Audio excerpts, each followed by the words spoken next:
أعوذ بالله من الشيطان الرجيم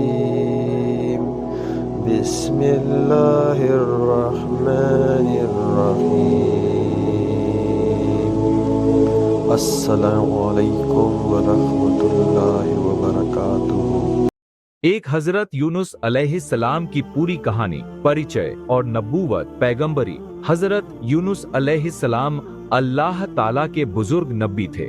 ان کا ذکر قرآن شریف میں کئی جگہ آیا ہے۔ انہیں جھنون مچھلی والے کے لقب سے بھی یاد کیا جاتا ہے، کیونکہ ان کی زندگی کا ایک اہم واقعہ مچھلی کے پیٹ سے جڑا ہوا ہے۔ انہیں نینوا موصل عراق کی قوم کی طرف نبی بنا کر بھیجا گیا تھا۔ نینوا اس زمانے میں ایک بڑا شہر تھا جہاں لاکھوں لوگ رہتے تھے۔ یہ دجلہ ندی کے کنارے بسا ہوا ایک خوبصورت اور آباد شہر تھا، لیکن اس کے باوجود وہاں کے لوگ گمراہی میں مبتلا تھے کہ گمراہی حضرت یونس علیہ السلام کو ایک ایسی قوم کی طرف بھیجا گیا جو شرک اور بت پرستی میں گرفتار تھی۔ یہ لوگ اللہ تعالیٰ کی عبادت سے منہ موڑ چکے تھے اور گمراہی کی تاریکیوں میں ڈوبے ہوئے تھے۔ انہوں نے اپنی خواہشوں کو اپنا معبود اپاسیہ بنا لیا تھا اور ظلم کا بازار گرم تھا۔ اس قوم نے پتھر اور لکڑی کے بت بنا رکھے تھے۔ وہ ان کے سامنے سجدہ کرتے، ان سے مانگتے اور انہی کو اپنا مددگار سمجھتے تھے۔ وہ یہ بھول گئے تھے کہ انہیں کس نے پیدا کیا، کون انہیں روزی دیتا ہے اور کون ان کی حفاظت کرتا ہے۔ دعوت اور قوم کا انکار۔ حضرت یونس علیہ السلام نے اپنی قوم کو توحید ایکیشور واد کی دعوت دی۔ آپ نے انہیں سمجھایا کہ صرف اللہ تعالیٰ ہی عبادت کے لائق ہے، وہی پیدا کرنے والا،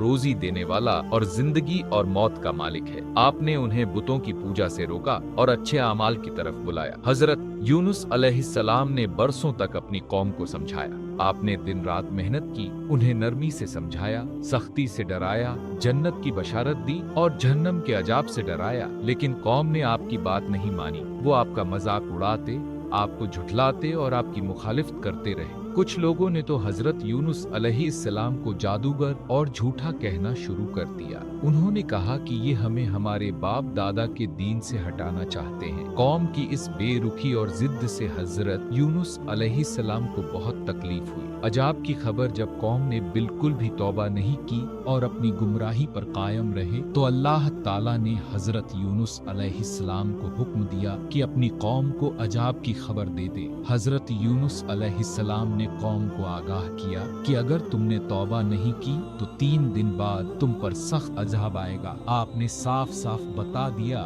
کہ اللہ کا عذاب آنے والا ہے اور وہ بہت بھیانک ہوگا، لیکن قوم نے پھر بھی آپ کی بات پر یقین نہیں کیا۔ وہ مذاق اڑاتے رہے اور کہنے لگے کہ دیکھتے ہیں کون سا عذاب آتا ہے۔ حضرت یونس کا شہر چھوڑنا۔ حضرت یونس علیہ السلام کو اپنی قوم سے اتنی نا امیدی ہو گئی کہ آپ صبر نہیں کر سکے۔ آپ کو یقین ہو گیا کہ یہ لوگ کبھی ایمان نہیں لائیں گے اور اب ان پر اللہ کا عذاب ضرور آئے گا۔ اللہ تعالیٰ سے اجازت مانگے بنا ہی حضرت یونس علیہ السلام نے اپنی قوم کو چھوڑنے کا فیصلہ کر لیا۔ آپ شہر سے نکل گئے تاکہ جب عذاب آئے تو آپ اسے اپنی آنکھوں سے نہ دیکھیں۔ آپ سمندر کی طرف چل پڑے۔ یہ حضرت یونس علیہ السلام کی طرف سے ایک جلد بازی تھی۔ نبیوں کو اپنی قوم کے پاس تب تک رہنا چاہیے جب تک اللہ تعالیٰ حکم نہ دے، لیکن حضرت یونس علیہ السلام انسان تھے اور ان سے یہ غلطی ہو گئی۔ قوم کی توبہ۔ جب حضرت یونس علیہ السلام شہر سے نکل گئے تو تیسرے دن صبح آسمان پر کالے بادل چھا گئے، بہت تیز ہوائیں چلنے لگی اور ایسا لگا کہ کوئی بھیانک مصیبت آنے والی ہے۔ آسمان لال اور کالا ہو گیا، لوگوں کے دل دہل گئے۔ اب قوم کو احساس ہوا کہ حضرت یونس علیہ السلام سچ کہہ رہے تھے، عذاب سچ مچ آنے والا ہے۔ وہ سب گھبرا گئے اور ڈر سے کانپنے لگے۔ انہوں نے آپس میں مشورہ کیا کہ اب کیا کریں۔ قوم کے بزرگوں نے کہا کہ اب ایک ہی راستہ ہے، اللہ تعالیٰ سے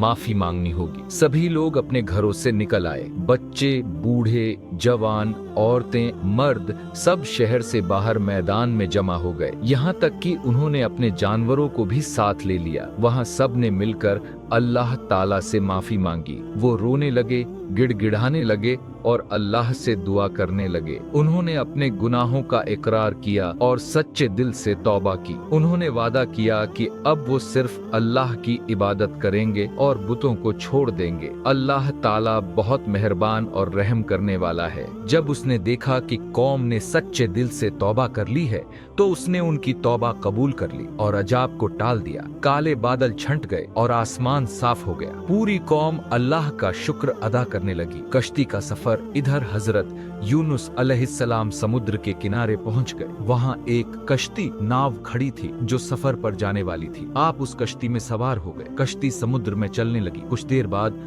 अचानक समुद्र में तूफान आ गया। लहरें बहुत ऊंची हो गई और कश्ती डूबने लगी। कश्ती में बैठे लोग बहुत डर गए। उस जमाने के लोगों का यकीन था कि जब कश्ती डूबने लगे तो इसका मतलब है कि कोई गुनहगार इंसान कश्ती में है। उन्होंने फैसला किया कि कुरा किस्मत डालकर देखेंगे कि कौन गुनहगार है और उसे समुद्र में फेंक देंगे ताकि बाकी लोग बच जाएं। पहली बार कुरा डालना, लोगों ने कुरा डाला तो हजरत यूनुस अलैहिस्सलाम का नाम निकला। लेकिन लोग यकीन नहीं कर सके क्योंकि हजरत यूनुस अलैहिस्सलाम बहुत नेक और परहेजगार इंसान लग रहे थे। उन्होंने सोचा कि शायद गलती हो गई है। उन्होंने दूसरी बार कुरा डाला। फिर से हजरत यूनुस अलैहिस्सलाम का नाम आया। फिर भी लोगों को शक था। उन्होंने तीसरी बार कुरा डाला और तीसरी बार भी आपका ही नाम निकला। अब कोई शक नहीं रहा। हजरत यूनुस अलैहिस्सलाम समझ गए कि यह अल्लाह ताला की तरफ से एक इम्तिहान है और आपकी जल्दबाजी की वजह से यह सब हो रहा है। आपने खुद ही समुद्र में कूदने का फैसला किया। मछली का निगल जाना। जैसे ही हजरत यूनुस अलैहिस्सलाम समुद्र में कूदे, अल्लाह ताला के हुक्म से एक बहुत बड़ी मछली आई और उसने आपको निगल लिया। लेकिन अल्लाह ताला ने उस मछली को हुक्म दिया कि वो हजरत यूनुस अलैहिस्सलाम को नुकसान न पहुंचाए, न उनका गोश्त खाए और न हड्डियां तोड़े। मछली ने हजरत यूनुस अलैहिस्सलाम को अपने पेट में ले लिया और समुद्र की गहराइयों में उतर गई। हजरत यूनुस अलैहिस्सलाम जिंदा थे, लेकिन उन्हें 3 तरह की तारीकियों ने घेर लिया। मछली के पेट की तारीकी, समुद्र की तारीकी और रात की तारीकी। मछली के पेट में दुआ। मछली के पेट में हजरत यूनुस अलैहिस्सलाम को अपनी गलती का एहसास हुआ। आपको समझ आ गया कि आपने अल्लाह ताला की इजाजत के बिना अपनी कौम को छोड़ दिया था और यह गलती थी। आप बहुत शर्मिंदा हुए और अल्लाह ताला से माफी मांगने लगे। उस अंधेरे में, उस तंगी में, उस मुश्किल हालत में हजरत यूनुस अलैहिस्सलाम ने अल्लाह को पुकारा। आपने वो मशहूर दुआ पढ़ी जो आज तक हर मुसलमान मुसीबत के वक्त पढ़ता है। ला इलाहा इल्ला अंता सुब्हानका इन्नी कुन्तु मिन ज़ालिमीन। इसका मतलब है तेरे सिवा कोई माबूद नहीं, तू पाक है, बेशक मैं जालिमों में से हो गया। यह दुआ बहुत अजीम है। इसमें हजरत यूनुस अलैहिस्सलाम ने अल्लाह की तौहीद का इकरार किया, उसकी पाकी बयान की और अपनी गलती का इकरार किया। आप दिन रात यही दुआ पढ़ते रहे। अल्लाह की रहमत, अल्लाह ताला ने हजरत यूनुस अलैहिस्सलाम की दुआ सुनी। कुरान में अल्लाह ताला फरमाता है कि अगर हजरत यूनुस अलैहिस्सलाम अल्लाह की तस्बीह करने वाले न होते तो कयामत तक मछली के पेट में रहते। अल्लाह ताला ने मछली को हुक्म दिया कि वो हजरत यूनुस अलैहिस्सलाम को समुद्र के किनारे उतर दे। मछली समुद्र की गहराइयों से ऊपर आई और किनारे पर आकर हजरत यूनुस अलैहिस्सलाम को बाहर निकाल दिया। बीमारी और शिफा। हजरत यूनुस अलैहिस्सलाम जब मछली के पेट से निकले तो आप बहुत कमजोर हो चुके थे। आपका जिस्म सफेद हो गया था जैसे छोटे बच्चे का। आप बिल्कुल बेजान से थे। तेज धूप भी बर्दाश्त नहीं हो रही। अल्लाह ताला ने अपनी रहमत से वहाँ एक खास पौधा उगा दिया जिसे यकतीन कहते हैं, कद्दू का पौधा। ये पौधा बहुत तेजी से बड़ा हुआ और उसके बड़े बड़े पत्तों ने हजरत यूनुस अलैहिस्सलाम को साया दिया।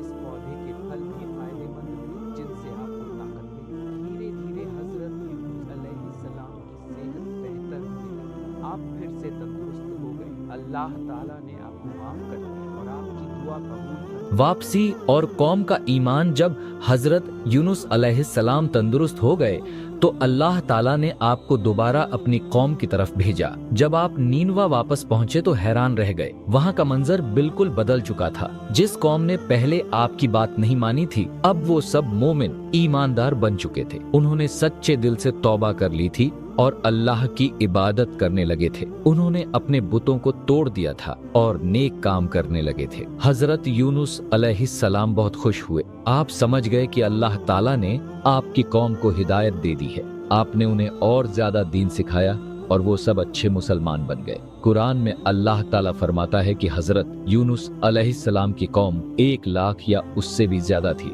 और सबने ईमान कबूल कर लिया। ये बहुत बड़ा मौजज़ा था। कि पूरी की पूरी कौम मोमिन बन गई। सबक और नसीहत हजरत यूनुस अलैहिस्सलाम की कहानी से हमें कई अहम सबक मिलते हैं। पहला सबक, सब्र करना बहुत जरूरी है। हजरत यूनुस अलैहिस्सलाम ने जल्दबाजी की और अल्लाह की इजाजत के बिना अपनी कौम को छोड़ दिया। इस गलती की वजह से उन्हें मुश्किल का सामना करना पड़ा। हमें भी सब्र से काम लेना चाहिए और अल्लाह पर भरोसा रखना चाहिए। दूसरा सबक, तौबा की ताकत। जब हजरत यूनुस अलैहिस्सलाम ने मछली के पेट में सच्चे दिल से तौबा की तो अल्लाह ताला ने उन्हें माफ कर दिया, और जब उनकी कौम ने तौबा की तो अल्लाह ने उन पर से अजाब हटा दिया। इससे पता चलता है कि अल्लाह बहुत माफ करने वाला है और जो सच्चे दिल से तौबा करे उसे जरूर माफ करता है। तीसरा सबक, अल्लाह की रहमत। अल्लाह ताला ने हजरत यूनुस अलैहिस्सलाम को मछली के पेट में भी महफूज रखा। उन्हें कोई नुकसान नहीं पहुंचा, फिर उन्हें बाहर निकाला और शिफा दी। यह अल्लाह की बेहद रहमत है जो हर जगह